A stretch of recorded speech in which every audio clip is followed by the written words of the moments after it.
ప్రభు నామమున మీ అందరికీ వందనాలు. ఏబు గ్రంథం 1:22. ఈ సంగతులలో ఏ విషయమందును ఏబు దేవుడు అన్యాయము చేసినని చెప్పలేదు. ప్రియమైనటువంటి దేవుని బిడ్డలారా, దేవుని యొక్క వాక్యం చాలా స్పష్టంగా ఈ దినాన మనతో మాట్లాడుతుంది.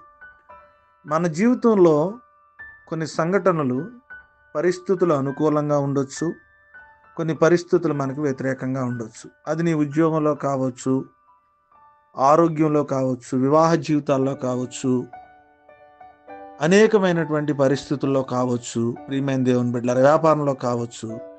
కొన్ని పరిస్థితులు దేవుని ఎరిగిన తర్వాత కూడా, దేవునిలో నమ్మకంగా ఉన్నప్పుడు కూడా పరిస్థితులు మనకు అనుకూలంగా ఉండకపోవచ్చు. అనుకూలంగా ఉండనప్పుడంత మాత్రాన మనము మన విశ్వాసాన్ని బలహీనపరుచుకుని, దేవుడు నాకు న్యాయం చేయలేదా, దేవుడు నాకు సహకరించలేదా, దేవుడు ఎందుకు న్యాయం చేయలేదు అనే మాట మన జీవితంలో మనం మాట్లాడకూడదని ఏబు యొక్క జీవితాన్ని మనం గమనించినప్పుడు దేవుని బిడ్డలారా మనకు అర్థమవుతుంది. ఏబు జీవితంలో ఏ పాపము చేయలేదని పరిశుద్ధ గ్రంథం చెబుతుంది. కానీ తన జీవితంలో తన సమస్తాన్ని కోల్పోయాడు. కుటుంబ జీవితంలో బిడ్డలను కోల్పోయాడు, వ్యాపారాలను కోల్పోయాడు, ఆర్థిక పరిస్థితులు కోల్పోయాడు, అనారోగ్యాన్ని కోల్పోయాడు, తన భార్య చేత దూషించబడినటువంటి పరిస్థితులు కూడా మనం గమనిస్తున్నాం. అయినప్పటికీ ఏబు దేవుని యొక్క వాక్యం ఏమని సెలవిస్తుందంటే, దేవుడు అన్యాయం చేశాడని చెప్పలేదు. పరిస్థితులు నీకు అనుకూలంగా లేవని దేవుడు నాకు అన్యాయం చేశాడని ఎప్పుడు కూడా మనం మాట్లాడకూడదు. దేవుడు న్యాయవంతుడు, ఖచ్చితంగా నీకు న్యాయం చేస్తాడు. పరిస్థితులు ఈరోజు అనుకూలంగా లేవని, నీకు కలిసి రాలేదని, బాగోలేదని దేవుని మీద నేరారోపణ చేసే స్వభావం కానీ, విశ్వాసం కోల్పోయే స్వభావం కానీ రానియకుండా దేవుడు న్యాయం చేస్తాడని ఎదురు చూసినప్పుడు ఆయన కృప నీ కుటుంబం మీద ఉండి, కొన్ని కోల్పోతే తిరిగి అంతకంటే ఎక్కువ దీవెనతో నిన్ను ఆశీర్వదిస్తాడు.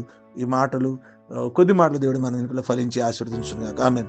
మహోన్నతుడ మీ స్తోత్రాలు, మహాపరిశుద్ధుడ మీ వందనాలు. ఏబు గ్రంథం 1:22 ప్రకారం మాతో మాట్లాడినందుకు మీ స్తోత్రాలు. రాత్రంతా జ్ఞాపకం చేసుకుని మరొక శ్రేష్టమైన దినాన్ని మా జీవితంలో మీరు అనుగ్రహించినందుకు మీ నామాన్ని స్తుతించి మహింపరుస్తున్నాం. దేవుడు అన్యాయం చేశాడని చెప్పలేదు ప్రభా. మా జీవితంలో పరిస్థితులు నేను బట్టి కాకుండా, నేను మిమ్మల్ని ఎప్పుడు కూడా అన్యాయస్తులనే మాట మా నోటి నుంచి రానియకుండా, నేను మీ యందు విశ్వాసం నుంచి దేవుడు మాకు న్యాయం చేస్తాడు, నైనా మమ్మల్ని దీవిస్తాడు, మమ్మల్ని ఆశీర్వదిస్తాడు, పరిస్థితులన్నీ అనుకూలపరుస్తాడని గొప్ప నమ్మకంతో ముందుకు వెళ్ళేటువంటి కృప, ధన్యత, భాగ్యం మాకు దయచేయమని ప్రార్థన చేస్తాం. వాతావరణ పరిస్థితులు అనుకూలపరచండి, ఆర్థిక పరిస్థితులు జ్ఞాపకం చేసుకోండి. నేను ప్రపంచ దేశాల క్రైస్తవ్యం మీద నేను వస్తున్నటువంటి నిందలు, అవమానాల విషయాల్లో ముఖ్యంగా ప్రభా మీరు జ్ఞాపకం చేసుకోండి. సువార్తకు ఆటంకంగా ఉన్న విషయాలు జ్ఞాపకం చేసుకోండి ప్రభానైనా. మీ కృప చూపించండి. దేశాల్లో జరుగుతున్న యుద్ధాలన్నిటినీ జ్ఞాపకం చేసుకోండి. దినదీవులతో మమ్మల్ని, మా కుటుంబాలు నడిపించి మీ కృపలో జ్ఞాపకం చేసుకుని ఈ ప్రార్థన చేస్తున్నాం నడుచున్నాను తండ్రి. ఆమేన్.